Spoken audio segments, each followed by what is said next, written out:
자랑스러운 더불어민주당의 대통령 후보 이재명 인사드립니다.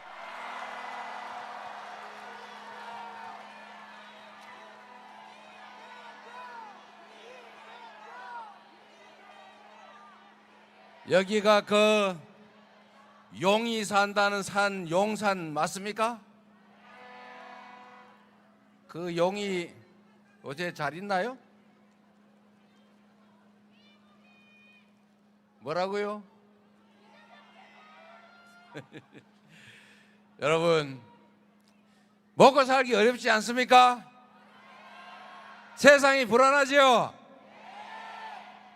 이런 세상을 이제 6월 3일에는 확실하게 끝장을 내고 새로운 나라로, 국민이 진정 이 나라의 주권자로 존중받는 민주국가, 그리고 평화와 안전이 넘치는 행복한 나라 함께 만들어 봅시다, 여러분.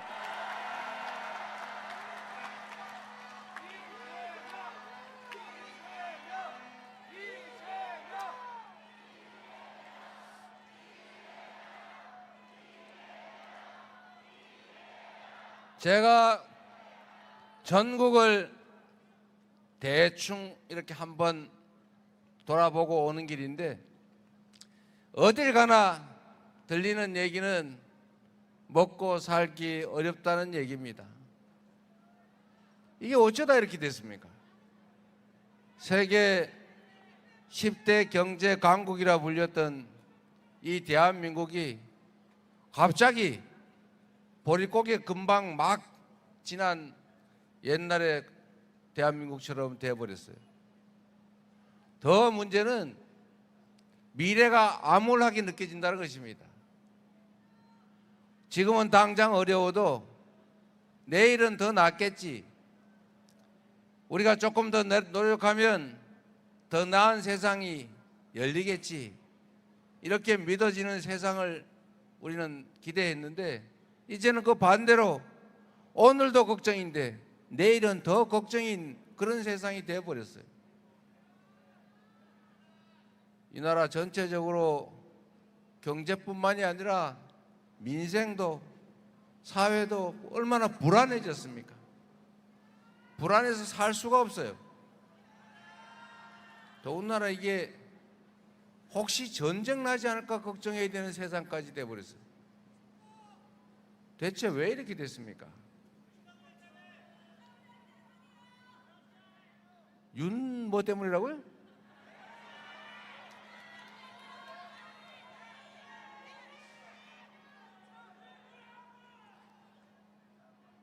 이 지난 3년 윤석열 정권 동안에 대한민국의 안보 상황도 너무 나빠지지 않습니까? 이 한반도는 세계 유일의 분단 국가라고 불릴 정도인데 세계에서 군사 밀도가 가장 높은 나라라고 하잖아요.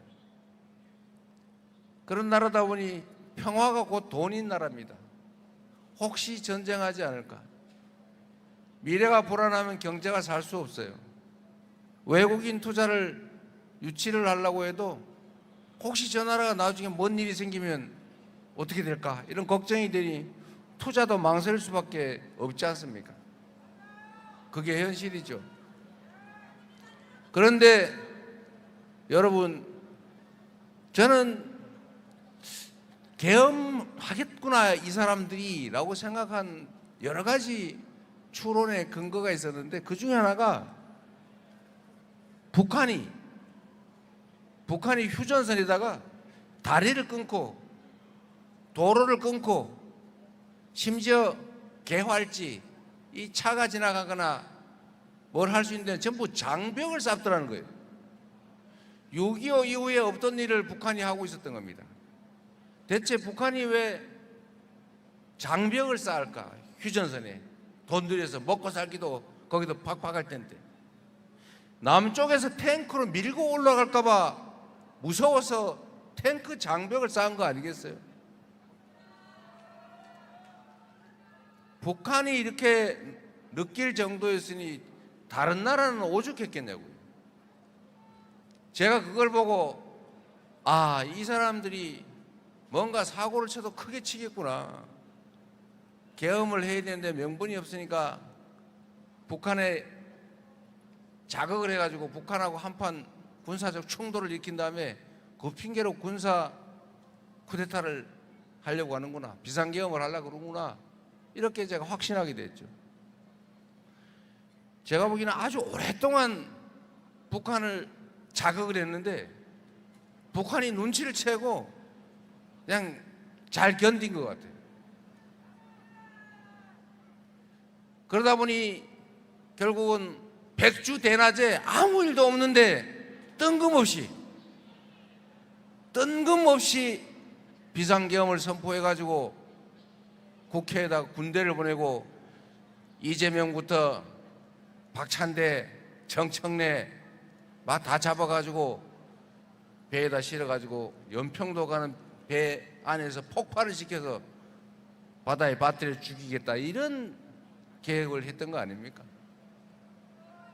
이런 이 상상할 수 없는 일을 저지르는 이 정권 아래서 지난 3년 동안 나라의 안보도 망가지고 경제도 망가지고 국격도 훼손되고 이 나라 민주주의도 완전히 무너지고 말았지 않습니까? 이 사람들의 생각을 보십시오. 어제가 5.18 아닙니까? 우리 대한민국의 이 역사 속에 아직도 그 현장의 피해자들이 시퍼렇게 살아있는 그 군사 반란의 현장, 국가폭력으로 수백 명이 죽어가고 아직도 그 고통, 그 트라우마 속에 사는 사람들이 멀쩡한데, 그런데 내란, 또 다른 군사계엄 때문에 지금 선거를 치르는데 그 선거에 출마했다는 후보가 세상에 광주 민주화운동을 진압하고 광주 시민들 학살했던 정호용 특전사령관, 군사반란으로 유죄 판결을 받았던 그 정호용이라는 사람을 선대위로 영입을 했다지 않습니까? 얘 지금 제정신입니까? 왜 지금 선거를 치르고 있는지, 그에 대해서 어떤 책임을 져야 되는지 아무 생각이 없는 거예요. 이런 사람들이 이 나라 살림을, 이 나라 운명을, 5,200명 사람들의 삶을 책임지고 있었던 것입니다. 이제는 확실하게 청산하고 제대로 된 일꾼 뽑아서 국민을 위한 나라 만들어야 되지 않겠습니까?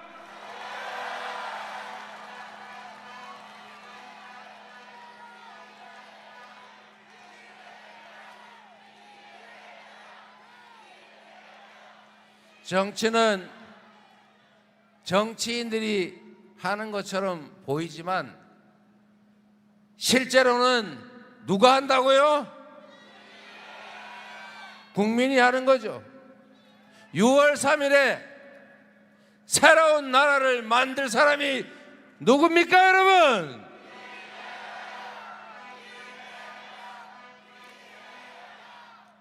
이제 살짝 헷갈리죠? 분명히 이재명, 저 사람이 이재명 그러면 아니야 이럴 것 같은데, 그래도 이재명 해 주십시오.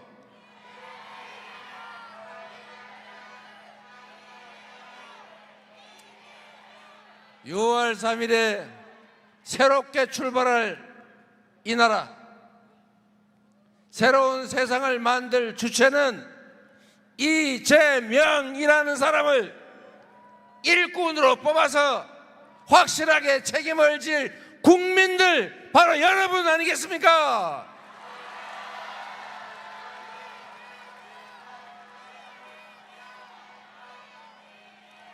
그래서 대한민국은 민주공화국이고 모든 권력은 국민으로부터 나오는 것이고, 그래서 모든 권력과 국가 역량은 오로지 국민만을 위해서 쓰여져야 한다.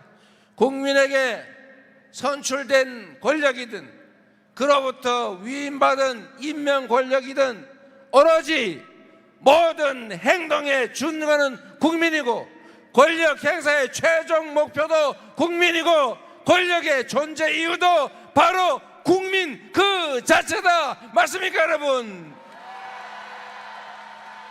여러분이 이번에 확실하게 보여주십시오. 이 나라의 당당한 주인이 바로 우리 자신이라는 것을. 당신들이 이 나라의 지배자가 아니라, 당신들은 이 나라의 왕이 아니라, 당신들은 우리가 고용한 일꾼 대리인의 도구에 불과하다는 것을 확실하게 보여줍시다 여러분.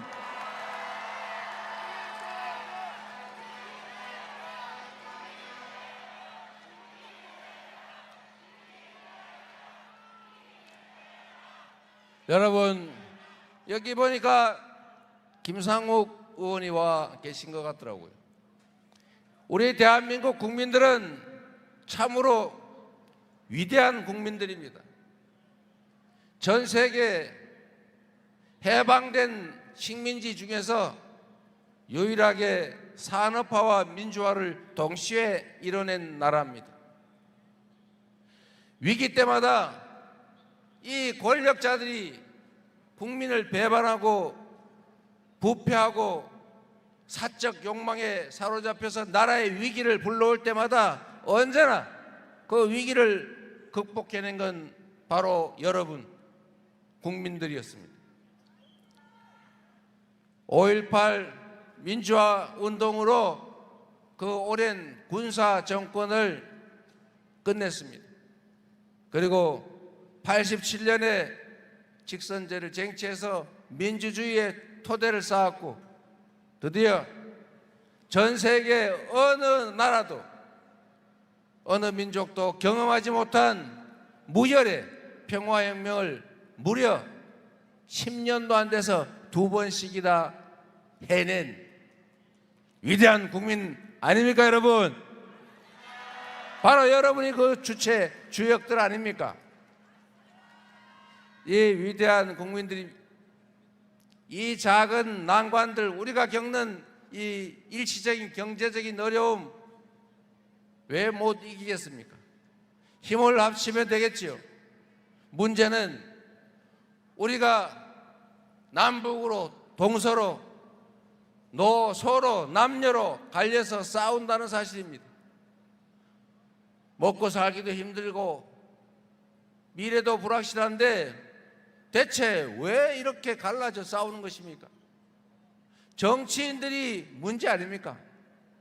정치인들은 국민을 대리하는 일꾼들인데 그 모습들이 빨간색, 파란색, A 지역 출신, B 지역 출신 나눠 싸우더라도 우리 주인들끼리 편 나눠서 싸울 필요 없지 않습니까 여러분?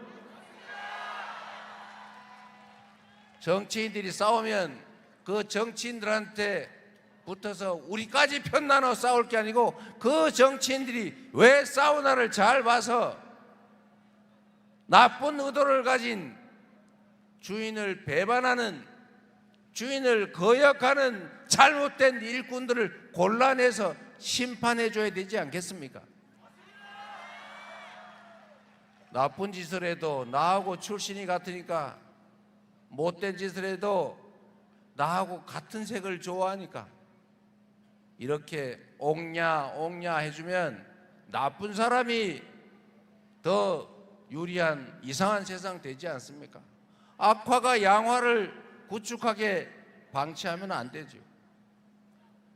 정치인이 싸우면 아이고 또 싸워 이렇게 비난할 게 아니라 왜 싸우다를 잘 봐서 그중에 국민을 위해서, 공동체를 위해서 제대로 싸우는 사람은 적극적으로 응원해서 그가 이기게 해주는 게 바로 주인의 자세 아니겠습니까?